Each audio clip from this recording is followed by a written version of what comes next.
Olá pessoal, salve Maria Imaculada e viva Cristo Rei.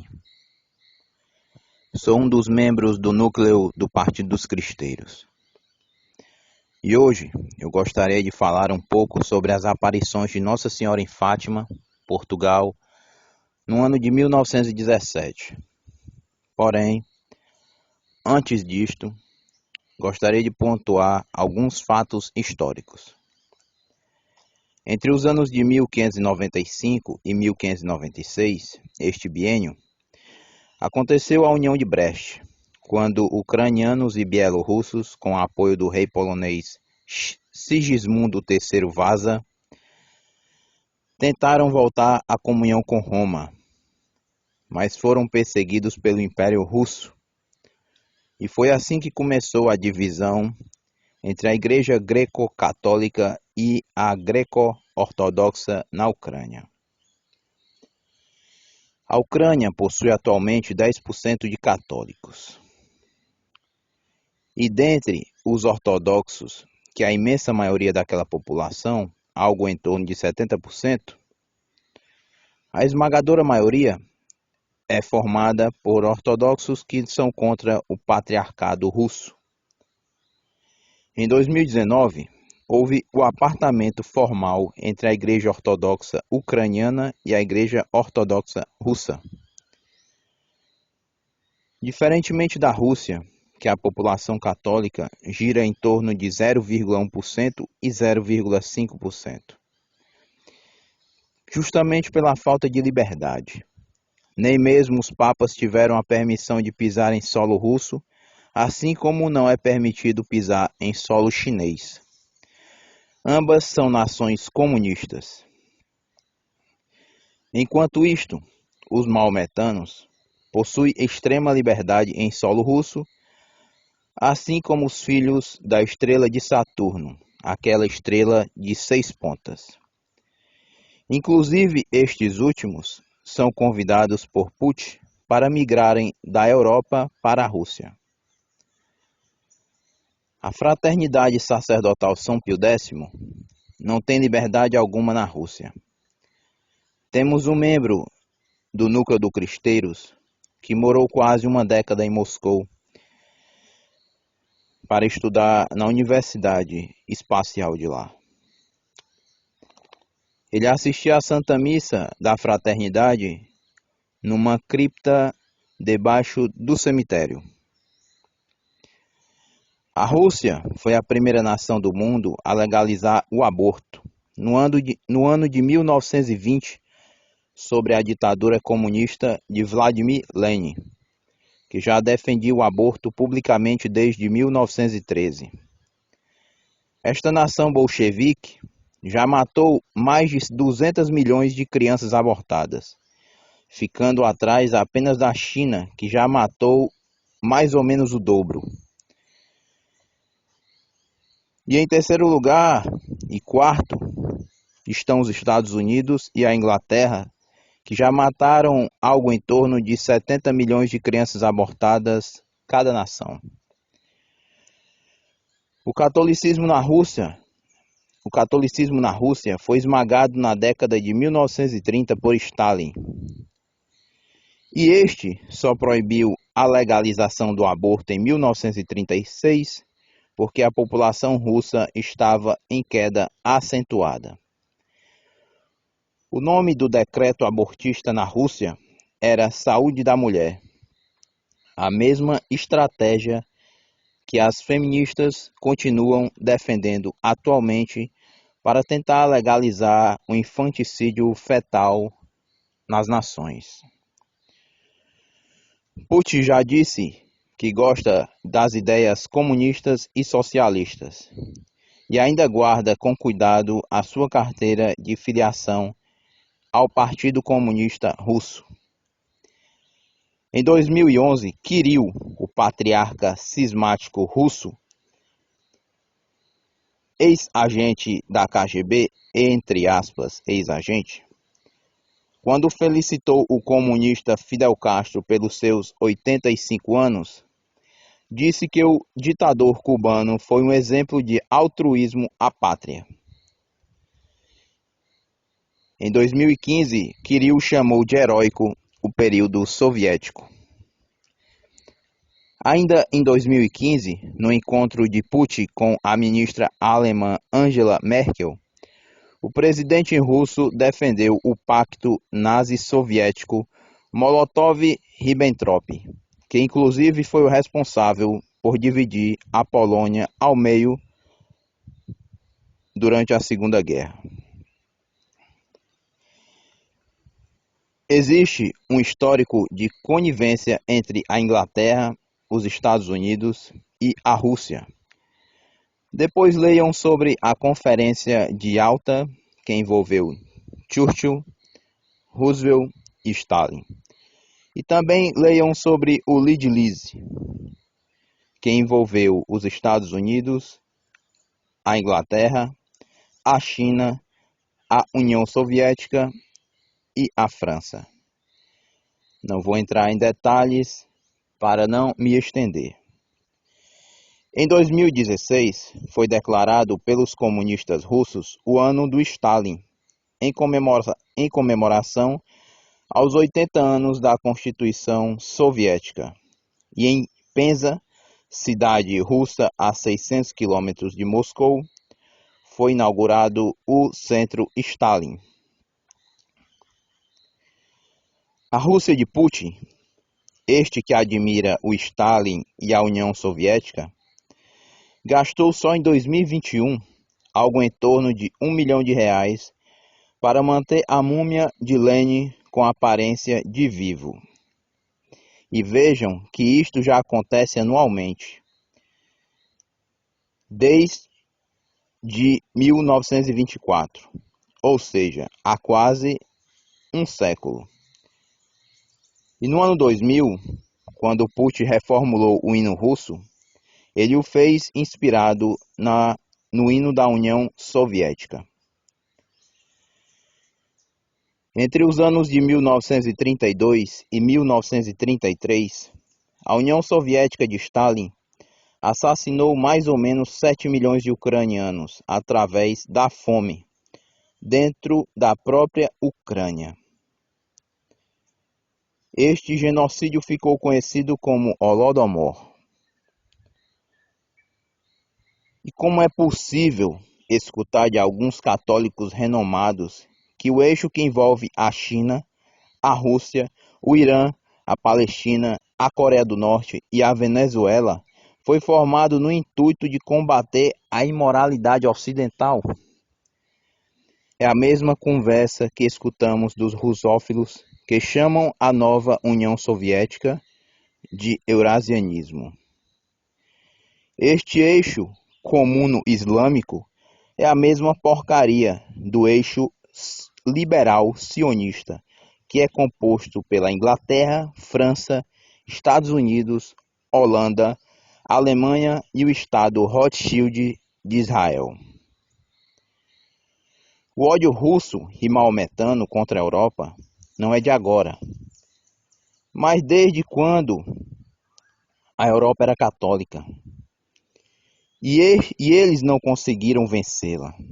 A Rússia é uma inimiga histórica do catolicismo desde o grande cisma de 1054, quando eles romperam com a Santa Igreja e mesmo assim, por caridade, a Santa Igreja iniciou a primeira cruzada através do Papa Urbano, não me lembro qual Urbano era, não me lembro se era o quinto, em 1095 para ajudar os ortodoxos contra os maometanos.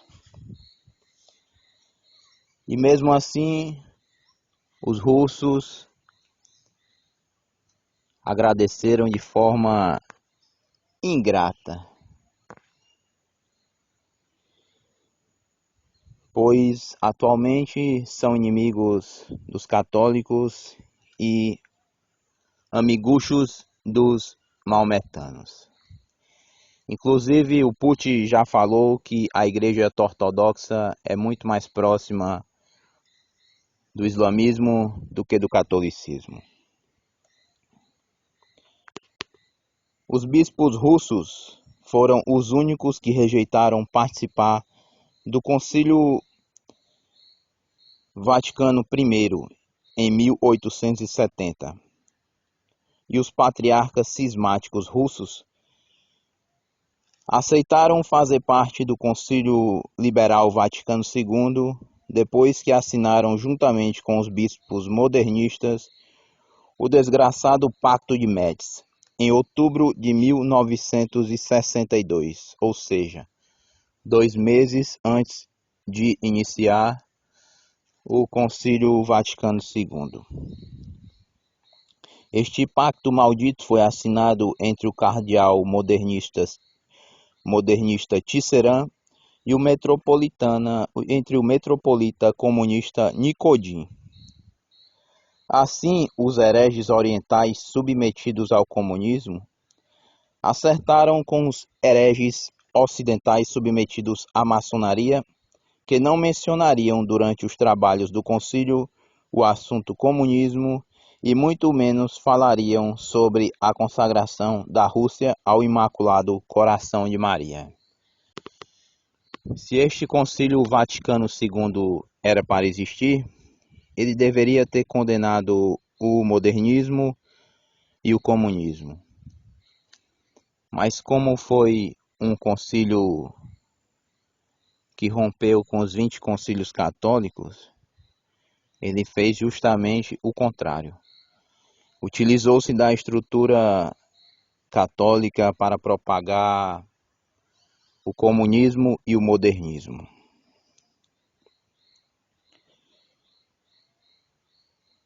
Queremos falar um pouco sobre a Crimeia, antes de falarmos sobre a nova invasão russa à Ucrânia.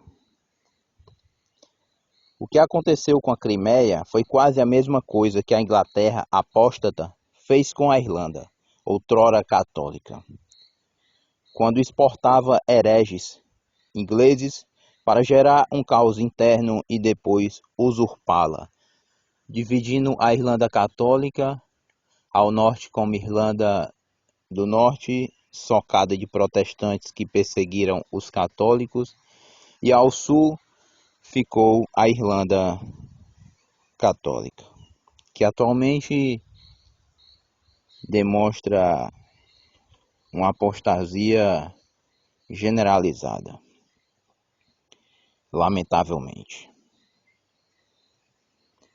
Ao nosso ver, a Ucrânia, juntamente com os outros 10 países bálticos e eslavos,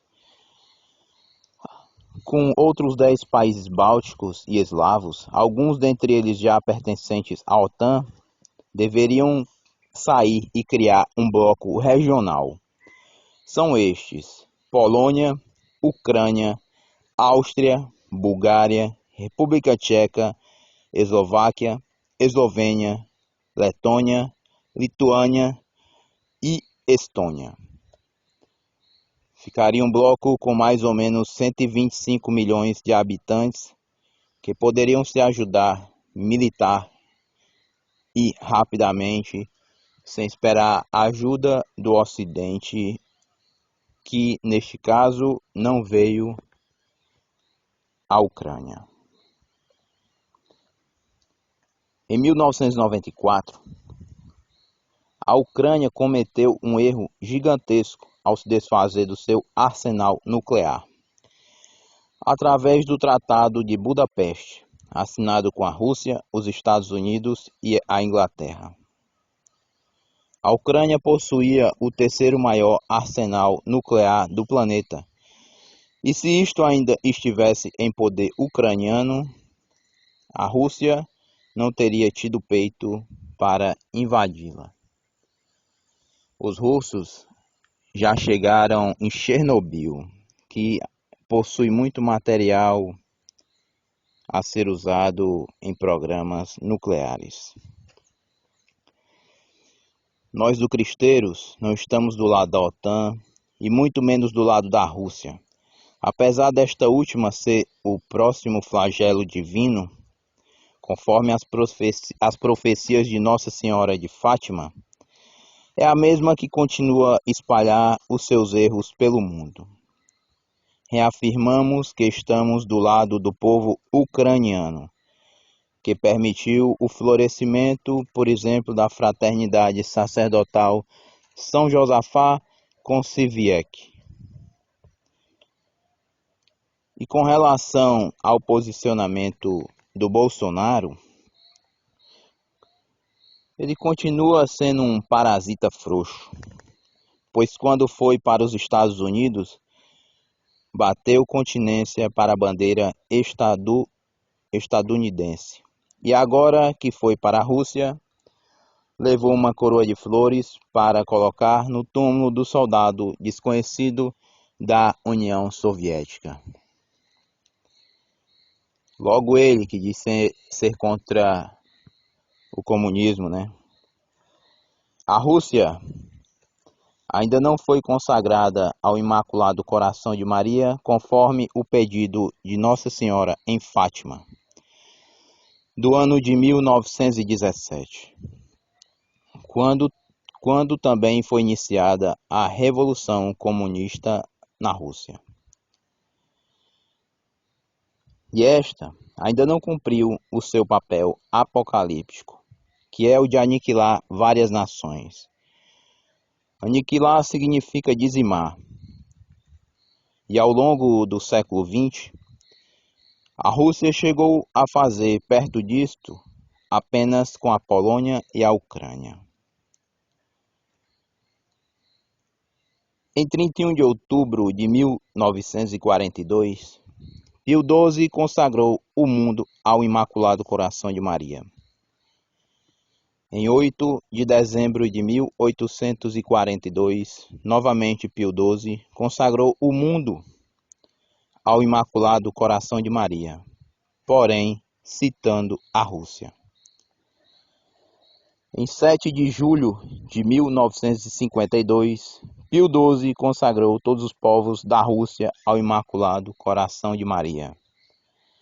Em 25 de março de 1984, João Paulo II consagrou novamente o mundo ao Imaculado Coração de Maria. Porém, sem citar a Rússia diretamente. Portanto, a Rússia não foi consagrada conforme o pedido de Nossa Senhora em Fátima de 1917. E particularmente,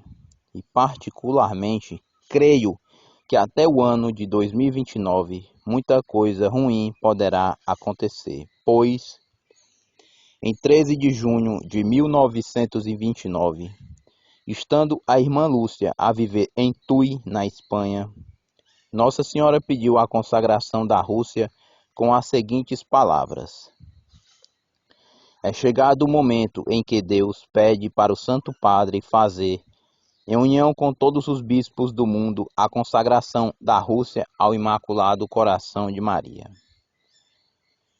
O Papa da época, de 1929, era Pio XI, que não fez a consagração. Deus sabe por quê, porque nós não sabemos. E por que até o ano de 1929, eu falo?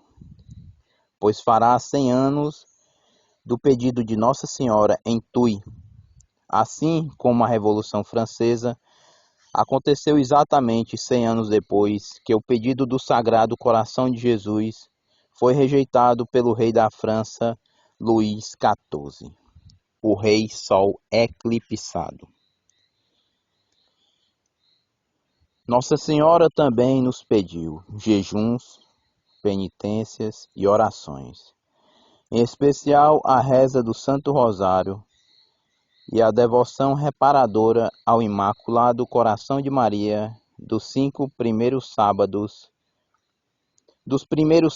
de 5 meses seguidos, para ficar mais fácil de entender para aqueles que não sabem do que estou falando. Isto no intuito de evitarmos os castigos e erros da Rússia. Precisamos da conversão da Rússia, mas Deus determinou que esta conversão só acontecerá através de um único meio, a consagração solene da Rússia ao Imaculado Coração de Maria. O fim dos castigos e a paz do mundo dependem deste ato.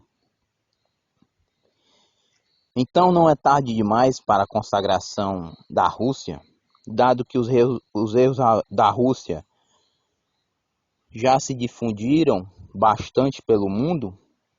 Não. Como Nosso Senhor mesmo confiou à irmã Lúcia em Rianjo, em agosto de 1931, não querem fazer caso do meu pedido, disse Nosso Senhor. Como o rei da França, se arrependerão, e o farão, mas será tarde. A Rússia já terá difundido seus erros pelo mundo. A consagração finalmente se fará, e como Nossa Senhora prometeu em Fátima, por fim, o meu Imaculado Coração triunfará. O Santo Padre me consagrará a Rússia a mim?